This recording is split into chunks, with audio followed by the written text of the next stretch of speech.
Have you ever attended a church and sowed big seeds or big offerings in the hope of getting a big harvest? I mean, they reeled you in and they told you, because I'm successful, if you sow into me, you'll be successful too because the anointing's on my life. This video is for you. I'm going to tell you about a woman who did the same thing and ended up broke.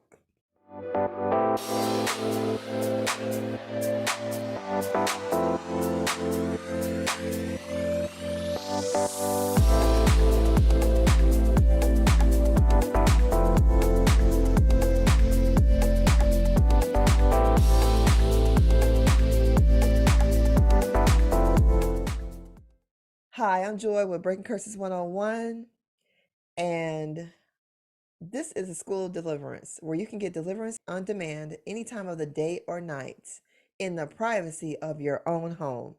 If you're interested in the school of deliverance, check out the links below, and you can also join us on Facebook as well. So first, I'd like you to please like the video, subscribe to my channel because there's lots of information here that you can use to start your deliverance journey without talking to me or anybody else. And my content goes deeper than the average deliverance ministry. And the ones talking about deliverance don't have time to do it. So you don't see me on here much because I'm actually building systems to help people get delivered. But it's good. I'm glad for the people who are forerunners and they're talking about deliverance ministry.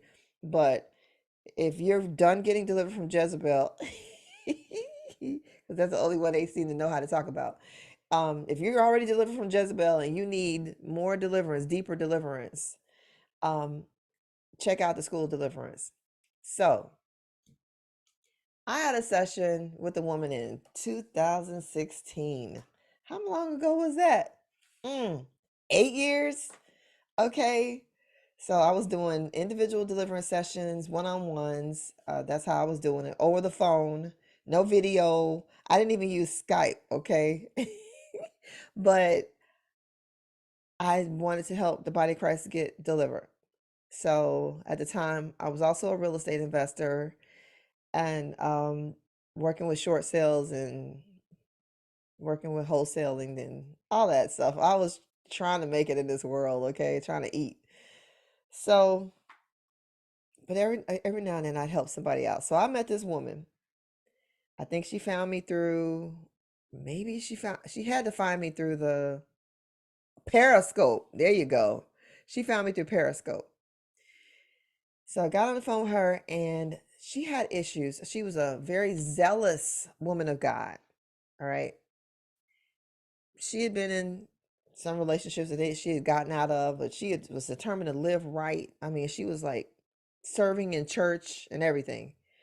But somehow she always seemed to have a housing crisis. Even if she was paying her rent on time, something would happen to the place she was in and she would be scrambling. She would have to move because maybe the water got cut off, or like something happened to the water, something happened to the sewer, who knows? Something would happen when she would move in. So we were trying to get to the root of this. I had a few sessions with this lady, and I got this book. I take lots of notes, okay, when I'm doing these deliverance sessions. So I can't remember where her church was. It might have been up north somewhere, maybe Philadelphia. And she attended that church a couple years prior to this session and left. And I think this is the same pastor with the pretty eyes. I'm not sure. I think this might have been the same guy. But anyway, this woman saw her pastor come up in her deliverance in her deliverance session. He spoke word curses over her. I think probably because she left. He brought in lack, poverty, debt, setback, unpaid bills, not enough. Oh, he spoke that her ministry will be destroyed and won't get off the ground. And he had a soul tie with her through laying on of hands. You know how you're always running to the altar and you want your pastor to impart to you? He's not always imparting good things, okay? If you're following the wrong kind of God. I mean, it's some people just don't know the difference. And if you come from a heavy witchcraft background, because witchcraft can intertwine itself with religion so heavily that if you're a child and you're used to seeing these things growing up, you don't know the difference between religion and witchcraft and a real relationship with Jesus Christ. You just going to church and you thinking all this churchy stuff is of God, and it's not.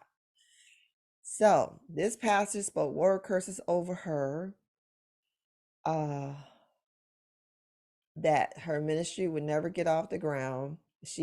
Her ministry would be destroyed.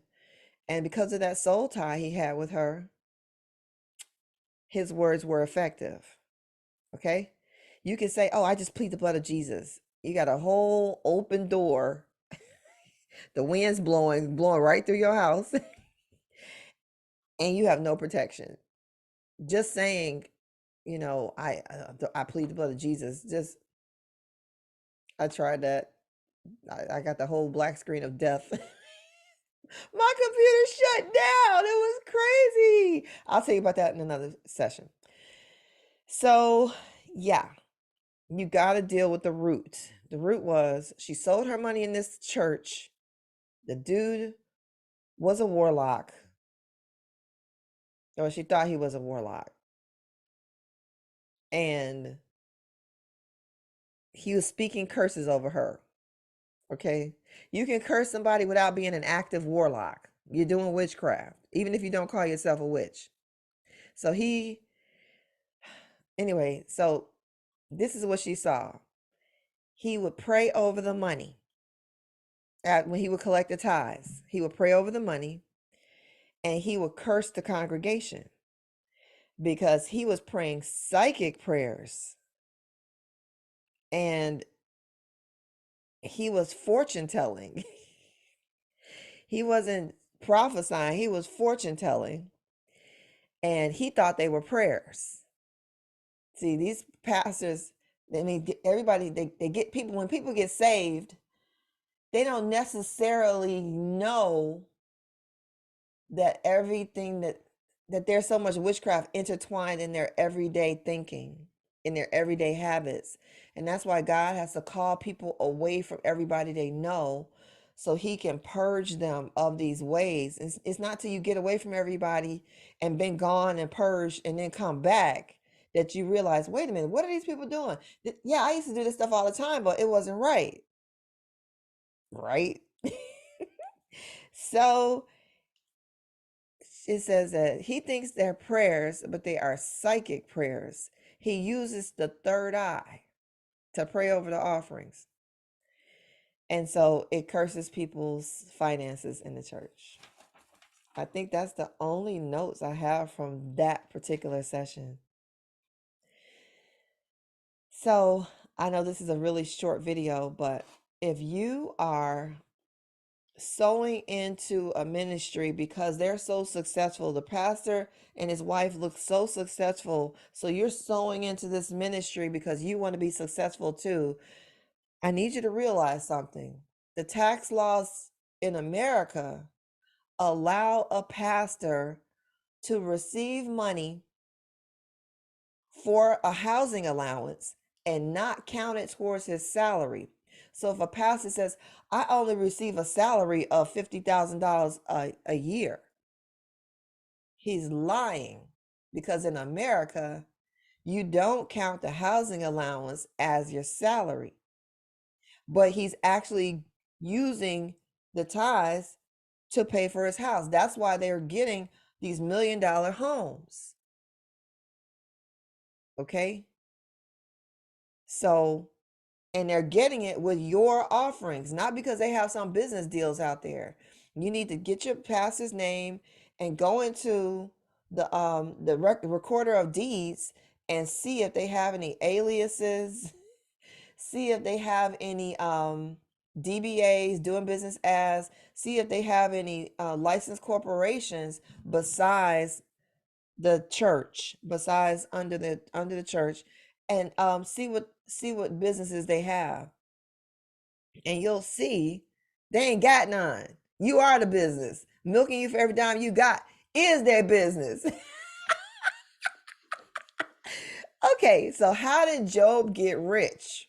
Okay, you're sowing into these fat ministries. They lied to you and told you if you give it to us, you'll get rich. But let's talk about the richest man who lived in the Bible before Solomon, Job. Okay, let's talk about Job.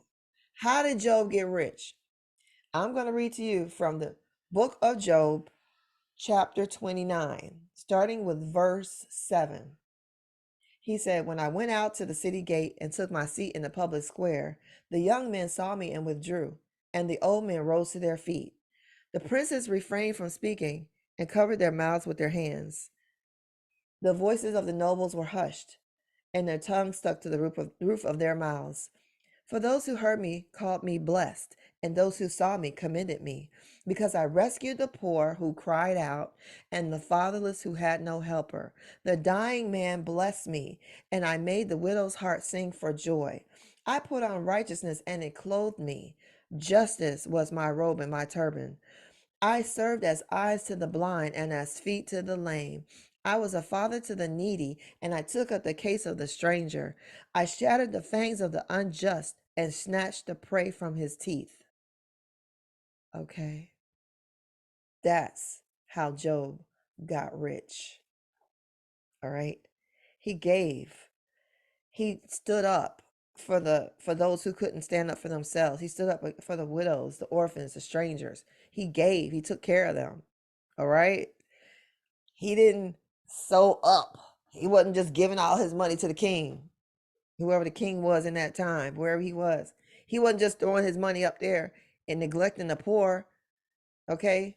So the whole idea of just giving your money into a church and trusting them to help the poor and the needy, the single moms, the widows, I'd say the strangers are taken care of already. Those are our migrants. Who knows? Maybe the Lord will call you to help a migrant, though. I know the government is helping them with your tax dollars in America, but that doesn't change what the Word of God says. You know, if He tells you to help somebody and you don't help them, you're missing out on a big blessing. Okay, so read Job 29 tonight, and I'll see you in the next video. Start your deliverance journey today with the Breaking Curses 101 School of Deliverance. You can get delivered in the privacy of your own home. We've served over 6,000 people since 2016. So check out my link in the description below to take my free course to get started.